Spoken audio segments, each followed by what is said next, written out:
morning, a 1:30.829 saw him top FP1 from the two gambling in FP3 after his COVID-19 troubles. Here is the World Championship leader, Juan Mir, he is the world champion here on Sunday. If for some reason he doesn't pick up any points, then that's where it might start getting a little bit more common point. It's always wrecked. There's always some part of your shoulder that never recovers. And he said it's got to be a concern. And now in Jerez 1, the aborted comeback in Jerez 2. Yeah, I mean, all we can do is hope that Marc Marquez's back plans were thrown really into disarray with the confirmation that Andre Iannone, a doping ban extended. Does that leave them now in terms of their rider chase for 2021 and a teammate for Aleix Spargo? Well, I'm delighted to say I'm sure that's one of the questions. Around poor old Massimo out. You must be very disappointed, you know, to lose Andrea as your rider, but now thoughts on how best to replace him?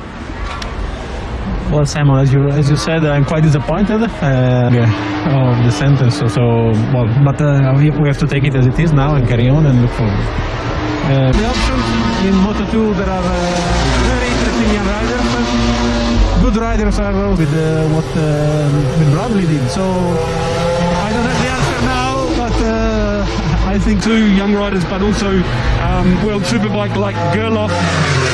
Is that what I said or what you said? And if the Moto2 riders seems to be quite ready when they jump into a superbike, because the prototype bikes are less, a bit stiffer in Moto2 as well as in Motogp. Thanks for your time. Thanks very much, Simon. Thanks to Massimo Rivola as well. Either way, Laura, their plan A was obviously Andrea Dovizioso. They knew he's been on the market since the middle of August when he dropped that bombshell. His speed and his experience would have been a very valuable asset indeed to move that RSGP onto the next level. Execute, well, I guess you could call it Plan C now. Plan A, of course, was Andrea Iannone on board, but that didn't work out. Plan B was Dovi. That's not worked out. A few riders have gone out with soft rear tyres in early on in this session. Stefan Bradl, Morbidelli, who was quickest until Johan Zarco it goes fastest to 31.080. We just saw his crew chief down in the garage there, Frankie Carcetti, who I think looks a bit. It's going to be a real nerve-wracking weekend for everybody connected to Suzuki. Of course, it's been so long, 20 years since they were the first lap on Sunday, was able to remount and limp home in 14th place, but you feel that was his championship challenge. Genuine nervousness felt around the paddock when it comes to test time. We were in the middle of triple headers. I know that Frankie Carcetti was absolutely the world champion, but he said our number one job, this was last Sunday, is getting a negative result from our next set of COVID with COVID testing. I mean, of course, that's what has to happen in order for us to be able to be in this bubble, to come racing, but I think Joanna's gone on record as if to say getting my negative test result was like pole position. Yeah. And Frankie Carcetti with his family, of course, that's what he would love to have done, but to make sure that he's COVID-19 free, he's been on the run in Jerez back in mid-July. A lot of Japanese members of staff, Australians and people from all around the world.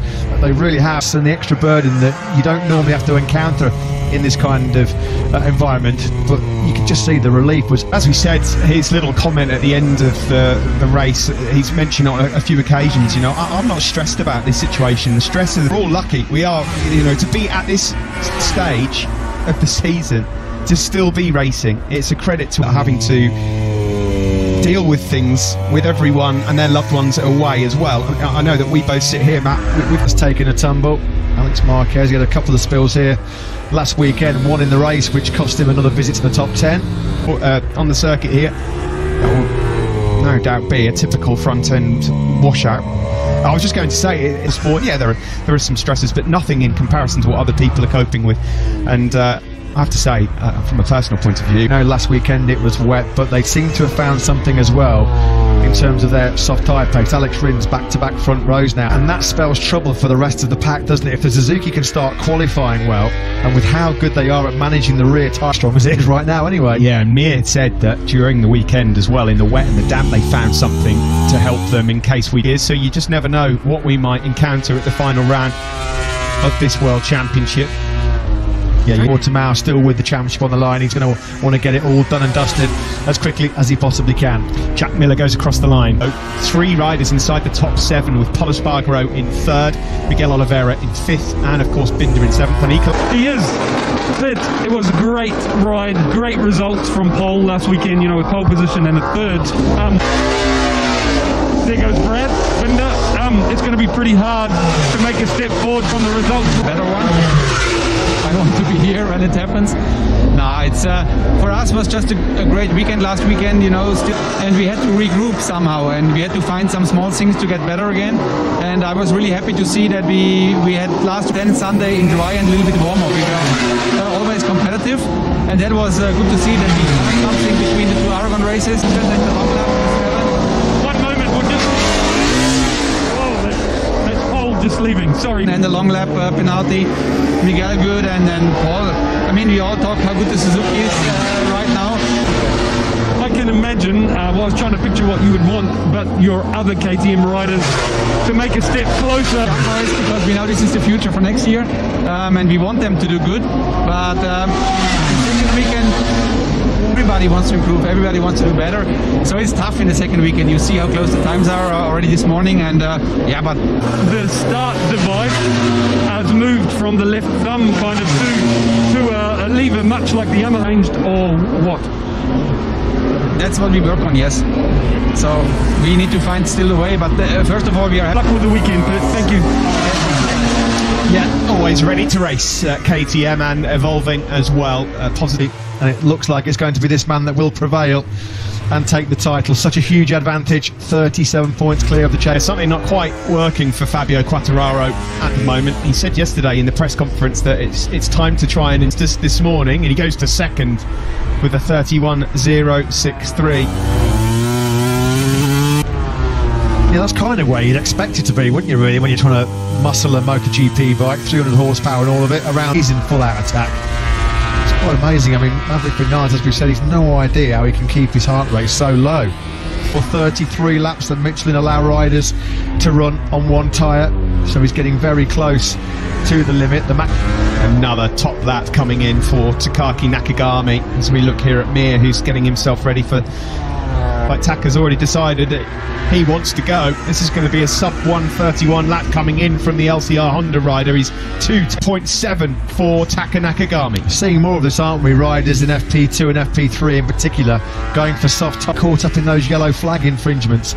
So this is becoming quite a new strategy and tactic of quite a few riders now. They'll a bit later on.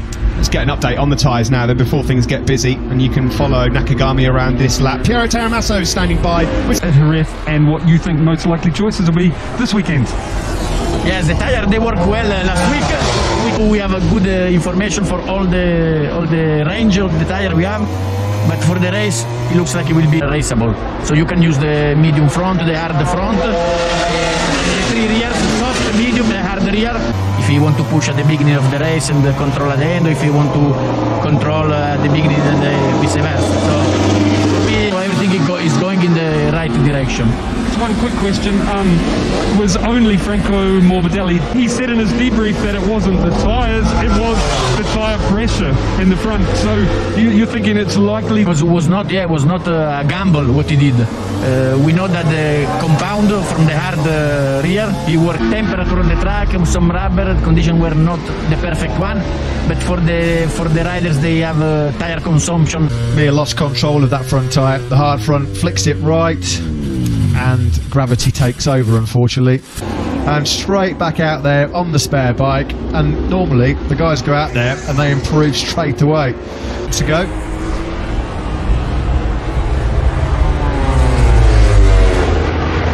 Down.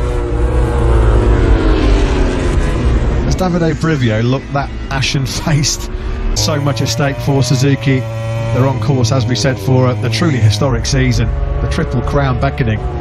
Heart rate just going up a little bit. Maverick Vinales was on a really tidy lap, but has decided to pull into pit lane. Another very strong lap, the Spaniard, who's going for 4 podiums in a row to keep his golden run going. And the podium that Maverick Vinales and Aleix Espargaro, their times from this morning at present, have them in Q2 as it stands. Army then that leads the way, him and Zarco, the only two men in this second session that have found anything under a 131 career here in Valencia. Still picks up another position though, Rins. Edges up now to 6. That's his best of the session at 131 at 10th spot. Crutchlow himself on a decent lap, a 10th down in Sector 2. Paul Espargaro on a PB as well.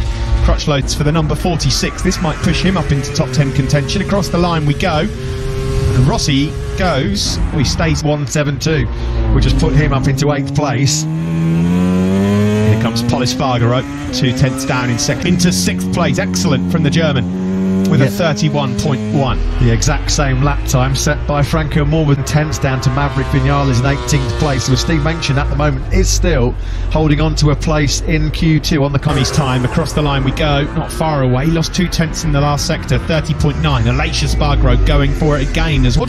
And now Spargaro, Aleix that is up in sector 3. I'm guessing he's still behind this man, Joan Mir. Both brothers 1-2 here, the way it's going. Dovi also on a pretty good lap. Aleix Spargaro, there he is, in fact. He's done that some promising time for Andrea Dovizioso. Polis Spargaro was stringing together an excellent lap on them, so he's now the 6th man of this afternoon session to dip into those 130s. Stefan Bradl improves again. Racing this year, of course, with wildcards restricted, well, no wildcards because of the paddock restrictions on team personnel. Ducati and blast across the line to go second, a 30.7 for the Italian. A bit more like it from the 23-year-old former Moto2 champ on a high note. His teammate also flying up by 10th, as we see sideways there from the World Championship leader, Joan Mir. 12th. Good lap this by Miller, excellent lap. Mir at the moment in 8th place. Fastest far across the 2 weekends in Valencia, 30.622. And Bagnaia not done yet. We could have a Pramac Ducati 1-2 in a second. The best he can manage. Binder has taken the check flag, 14th for him, but it's so close. Of course, worth noting that at the moment Mir 9th, but not on the combined standings. Right now Mir, so he's going to have a bit of work to do tomorrow morning potentially. Yeah, it looks that way, doesn't it? It looks that way, because try and end this session fastest. He's just lost time there. Crutchlow also on an improving lap in 15th overall. In sessions this season have not really hurt Suzuki. They've come through from the 3rd and 4th row to fight for victories in more than one race. Racing Q2 early on. 0.3 of a second that are splitting the top 9 men. 0.3. Dramas, the crash at turn 4 while he was looking at that hard Michelin front tyre, and he misses out on that top 10. Mir was definitely on the limits. A couple of times now, actually, we've seen that. Was that a puff of smoke? The cameras have never been more fixed. Mean fighting machine, isn't he, Jack Miller? Thumbs up from him. And I'm sure that and the eagle-eyed amongst the fans at home spotted that he was wearing his mask upside down, which is just so typically Jack. Biting those fingernails right now. This was the crash from earlier, turn 4. You don't say that. Yep. In the Motogp paddock. Jack Miller, fastest in FP2, just as he was this time last week. Good to see him back in the top 3. But it was a thriller Miller for the Australian in that. The men in the important top 10 right now, with the top 2, Bagnaia, Polis Spargaro, Zarco, Dovizioso, Crutchlow, and he took a tumble at turn 4, so Mir with work to do to get into Q2 tomorrow. Fabio Quartararo spent a lot of his time on track today focusing